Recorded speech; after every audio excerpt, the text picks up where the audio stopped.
Hola, hola, qué lindo poder estar en otro programa de Encuentro Salvaje, un programa espectacular vamos a tener hoy, Sofía.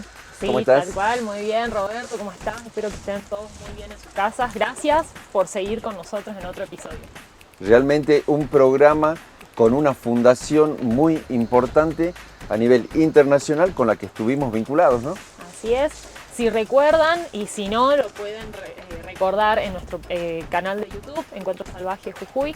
Nuestros primeros episodios fueron acerca del vínculo que generó la Fundación Crecer Juntos, la familia de Roberto, con la fundación de Douglas Tompkins, de Conservation Land Trust, para reinsertar una osita hormiguera en Corrientes. Y ahora retomamos el contacto con ellos.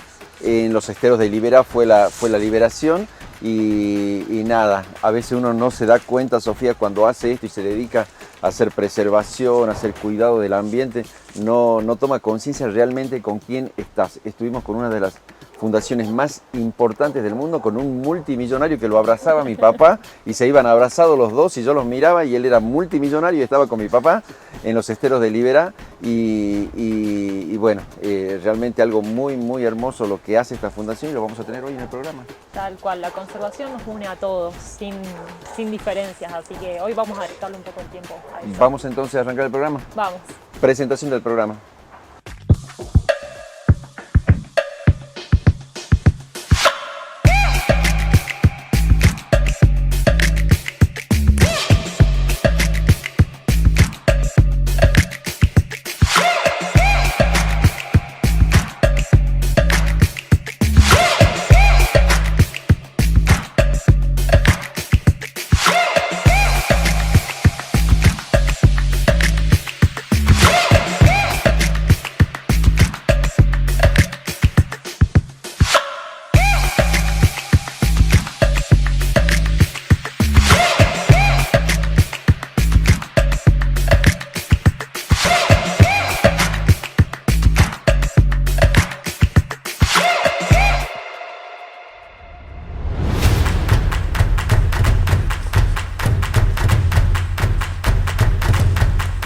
Bueno, como lo anticipamos ya, hoy vamos a tener un programa muy especial. Vamos a hablar un poco sobre lo que es rewilding, es decir, la reinserción de especies.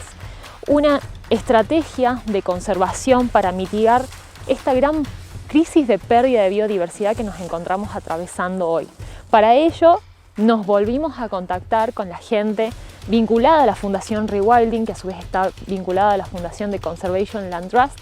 Estuvimos con Talía, que nos va a estar contando un poco acerca de las actividades de la Fundación, cómo se lleva a cabo la reinserción de especies y vamos a ver en esta primera parte de la entrevista con ella cuál es la importancia de este tipo de estrategias de conservación.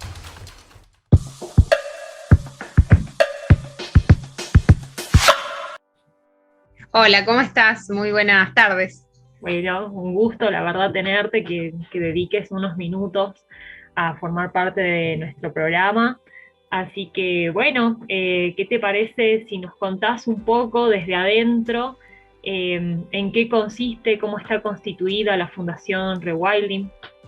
El proyecto donde trabajo yo es el Proyecto Iberá, uno de los distintos proyectos que llevamos a cabo en la Fundación, con el objetivo de trabajar dentro de ecosistemas naturales en distintos lugares de Argentina y sobre todo, digamos, ayudar a la creación de áreas protegidas, pero también restaurar estos ecosistemas naturales mediante principalmente la reintroducción de especies que estaban presentes en estos ambientes y que se han desaparecido por causa de la actividad humana, ¿no? Si nos ponemos a pensar en los distintos ambientes naturales del país, tenemos que hablar de una historia de degradación, es decir, estos lugares ya han sido degradados en mayor o menor medida por el hombre y es usualmente normal que hayan especies que ya no están presentes, ¿no? Que se hayan extinguido tanto a nivel local o incluso a nivel nacional, ¿no? Entonces, bueno, dentro del proyecto trabajamos en el ecosistema de Liberá, este gran humedal, para que vuelva a tener aquellas especies que le faltan, que estas especies vuelvan en números suficientes para cumplir los roles que cumplen dentro de estos sistemas naturales. Y bueno, obviamente también trabajar con lo que es el desarrollo del turismo, es decir, que estos lugares se posicionen como lugares de turismo de naturaleza para que las comunidades que rodean a las vías protegidas se beneficien siendo quienes brinden servicios al turista y tengan esta forma de ingreso sustentable que es el ecoturismo, ¿no? Perfecto. Bueno, me gustaría preguntarte primero por lo último, por esta pata social, ¿cómo recibe la gente aledaña a lo que son las áreas protegidas a restaurar? Porque hay como una historia también, ¿no? Social, del uso tradicional del ecosistema y de los componentes que lo constituyen. ¿Cómo es este cambio de paradigma de la gente, del uso, cómo era el uso previo, cómo es ahora, cómo lo recibe? Bueno, lo que es la historia de Liberá es muy marcado lo que ha sido este cambio de paradigma, como decís, desde, no sé, mediados o finales del siglo pasado, en el que Liberá era considerado un sitio quizás marginal, no era promocionado, casi nadie lo conocía, y donde a lo largo de muchas décadas se dio lo que es la actividad de cacería, ¿no? Es decir, locales o incluso gente de otros lugares accedía a Liberá para cazar. En esa época era común esto de la caza de fauna silvestre, para obtener lo que era cueros, plumas, pieles de distintas especies, para luego comercializarlas a mercados locales e incluso se terminaban exportando a Europa, ¿no? Esta actividad se dio por muchos años, entonces la vinculación que había en ese momento con la naturaleza era totalmente distinta. Hoy en día, incluso esas mismas personas, si eran jóvenes en esa época, o sus hijos, sus nietos, están viendo Liberá con otros ojos, ¿no? El Liberá que ahora es abierto, es conocido y que recibe tantos turistas por año que justamente vienen a ver la fauna abundante que hay, que es fácil de ver, y se, digamos, vinculan a través de ser ellos quienes muestren la fauna, esta naturaleza tan abundante que hay aquí, y se benefician de estos mismos animales, pero de otra forma, ¿no? Es decir, tenerlos vivos, y como siempre decimos, cada clic de una cámara, digamos, da mucho más, deja mucho más dinero que un solo disparo a un animal, ¿no? Así que bueno, es una conversión en una historia muy, muy positiva y muy linda de compartir. Qué bueno, la verdad que es muy positivo. Y cuando hablamos de las especies, ¿no? que constituyen este ecosistema y que se están reintroduciendo, ¿de quiénes estamos hablando? Bueno, estamos hablando de distintas especies. Nosotros, dentro de lo que es la reintroducción de especies, y como el nombre de la misma fundación habla del rewilding, es esta estrategia, incluso está en inglés el nombre del término porque es algo bastante nuevo, que apunta justamente a esto que se está dando ya hace algunos años, que es tratar de restaurar los ecosistemas, ¿no?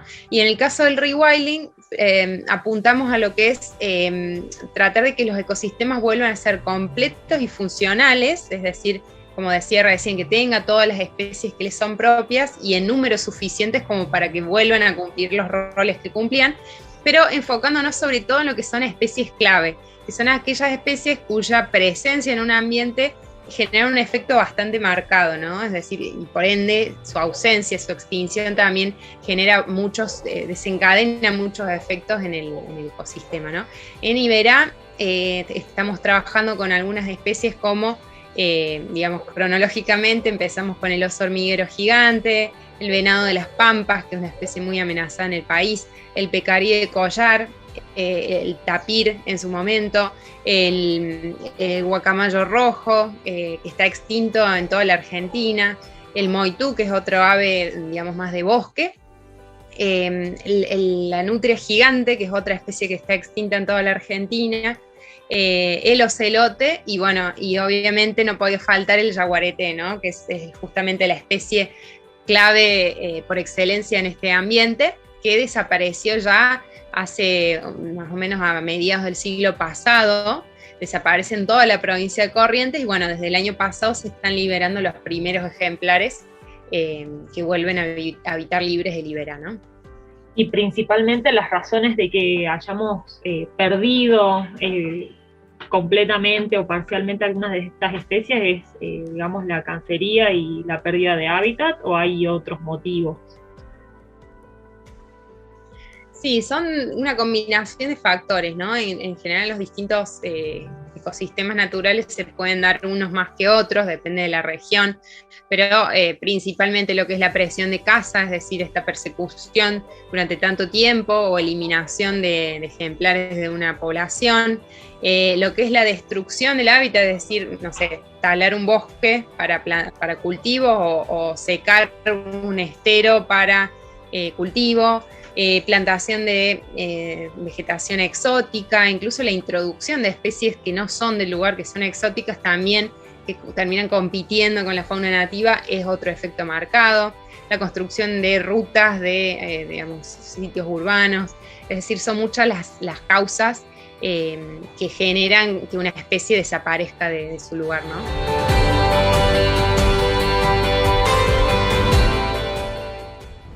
Bueno, esta fue la primera parte de la entrevista con Thalía de Fundación Rewilding. Ahora vamos a una pequeña pausa y cuando volvamos continuamos con un poco más de reinserción de especies.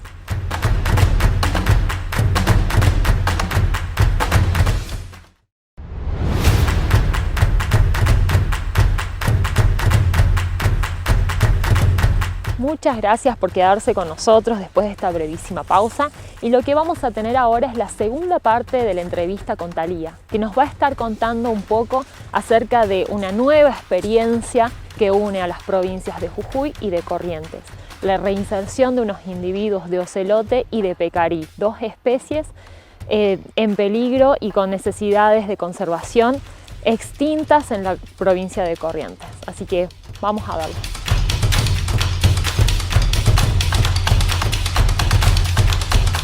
Le vamos a recordar a la gente que nos ve que de hecho nuestros primeros 2 episodios de Encuentros Salvajes fueron sobre Ibotí Porá, que fue, si no me equivoco, una de las fundadoras de algunos de esos núcleos, me imagino, de oso hormiguero, y lo que nos contaban por ahí es que se sacan a veces los collares, y es todo un tema, ¿no? Tenés que volver a rastrearlos, volver a colocarlos y nada, a campo es mucho trabajo.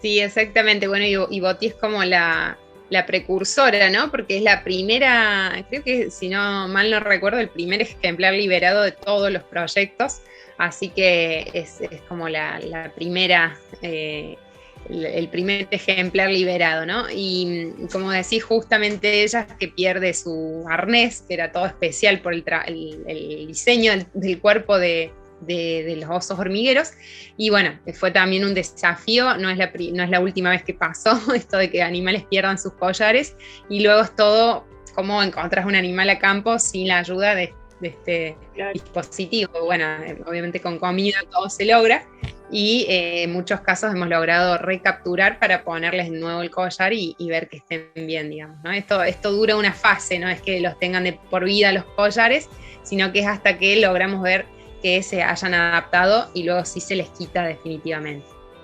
Ah, genial. Y bueno, aprovecho para preguntarte, Thalía, ¿está bien Ibotí Porá? Acá la llamaban Beba. Fue la osita jujeña, digamos, que se fue para allá, pero vos me comentabas que no serían los únicos jujeños que van a colaborar al proyecto Iberá. Sí, exactamente, ya hemos recibido otros osos hormigueros de Jujuy y más recientemente este año hemos recibido un ocelote proveniente de vida silvestre que fue donado por Jujuy, que está en este momento en lo que es la fase de cuarentena, ¿no? Este ejemplar, ya cuando se constate que esté sano, va a ser llevado a los recintos de presuelta donde ya hay hembras y machos, bueno, con lo que esperamos sea el núcleo que funde esta población al sur de Iberá. Y también recibimos 5 ejemplares de pecarí, que también están justamente en el periodo de cuarentena, prontos a irse también a campo y digamos, formar parte de un núcleo que ya se fundó en la zona, ¿no? Esto ayuda, el traer ejemplares de distintos orígenes también a contribuir a la diversidad, ¿no?, genética de cada núcleo. Muy bueno. Y contame, Dalia, si es que es posible, ¿cuál es la historia, digamos, de los ocelotes y de los pecaríes en la región? ¿Cuáles eran sus mayores expresiones? ¿Estuvieron extintos, como fue el caso del oso hormiguero, o simplemente las poblaciones estaban diezmadas? ¿Cómo se eligen también? Ya me dijiste que eligen especies clave, pero ¿cómo fue la selección paulatina de estas especies? Bueno, en el caso del ocelote, este es un predador de mediano tamaño, y es una especie que todavía habita lo que es la provincia de Corrientes, pero en lugares muy, digamos, dispersos entre sí, ¿no? Es probable que, digamos, sea justamente por una disminución de sus poblaciones debido a la persecución. En general, los felinos son perseguidos no solo por quizás el miedo que infunden, digamos, muchas veces es un preconcepto errado, ¿no? Pero la gente a campo ve un felino y ya tendía a matarlos, ¿no? Pero también por, obviamente, la belleza de su pelaje, ¿no? Entonces, en el pasado era muy común que se maten animales con pelajes lindos para ser vendidos luego, ¿no?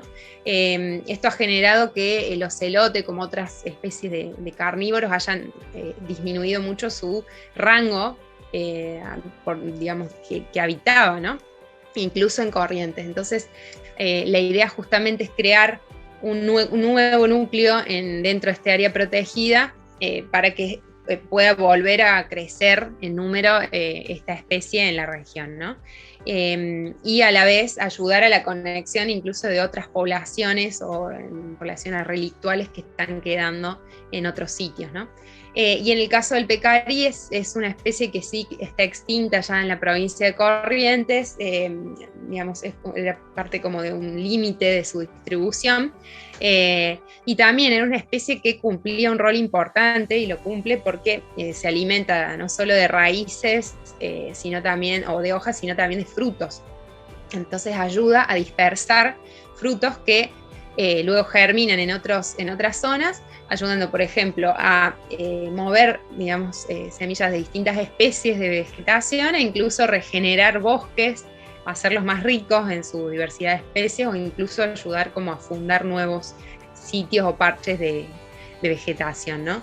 Así que son dos especies que también cumplían roles importantes, en el caso del ocelote como predador de especies de menor tamaño que el yaguareté, pero también regulando esas poblaciones de presa, ¿no?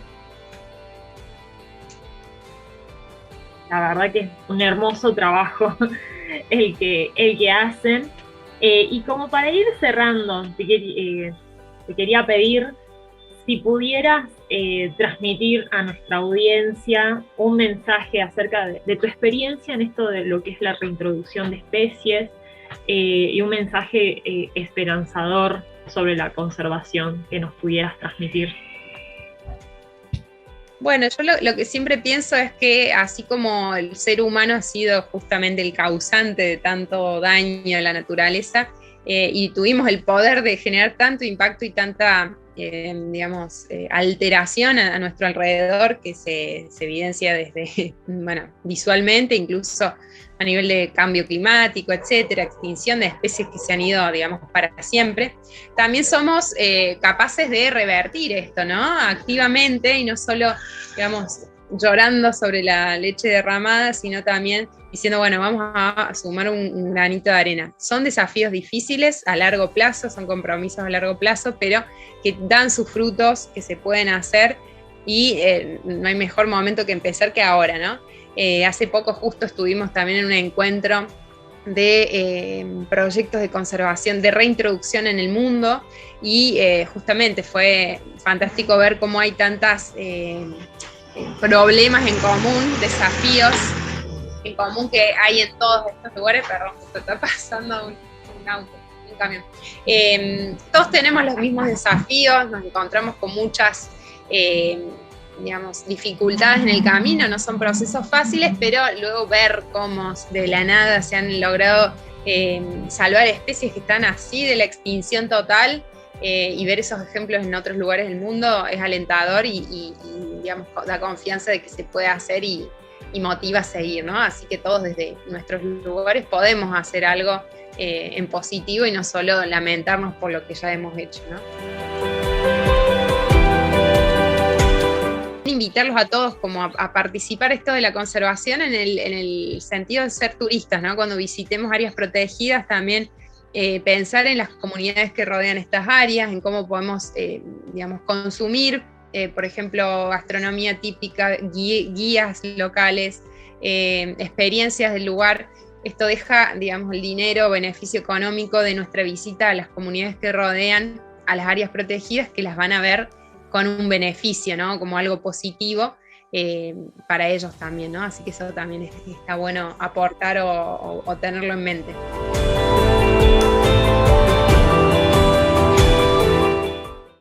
Sofía, qué buena entrevista con Thalía, realmente una súper profesional, ¿no? Muy lindo hablar con ella y que nos cuente un poco de lo que es este gran trabajo que realizan desde la Fundación para lo que es reinsertar especies en un lugar donde ya estaban extintas. Verdad, tengo una envidia sana de que esta fundación tenga un profesionalismo tremendo, de que tenga la posibilidad económica de hacer todo esto maravilloso que hacen de reinsertar fauna silvestre ahora que nos hace tanta falta cuidar tanto nuestra naturaleza, ¿no? Totalmente, pero además es importante este mensaje. Ellos tienen todo el recurso humano y etcétera para hacer conservación, pero nosotros también desde nuestro metro cuadrado, las personas que están en su casa también pueden hacerlo, transmitiendo este mensaje, siguiéndonos en nuestras redes sociales, en Instagram, en Facebook, en YouTube, Encuentro Salvaje Jujuy, compartiendo todo este conocimiento que nosotros y experiencia que estamos tratando de transmitirles, este mensaje tan importante y bueno, no dejen de seguirnos. No dejen de seguirnos y las personas, empresas, negocios que quieran auspiciarnos ya saben que pueden contar con nosotros, pueden contar con este programa para ayudarnos, para poder seguir, para poder caminar juntos en lo que es la preservación, la conservación y nada, felices, ¿no? Muy felices. Y bueno, para cerrar el programa, ya que estamos hablando de reinserción de especies, si bien a nivel nacional, vamos a mostrarles un videíto de elaboración propia a partir de una noticia que salió hace muy poco acerca de la reinserción de una especie de guacamayo que seguramente muchos estarán familiarizados, que es el guacamayo azul, el protagonista de la película infantil Río, la cual estaba extinta por muchas décadas en su hábitat natural y ahora los pudieron reinsertar. Qué bueno, miramos el video. Vamos. Y los esperamos el próximo programa. Chao, chao. Chao, chao.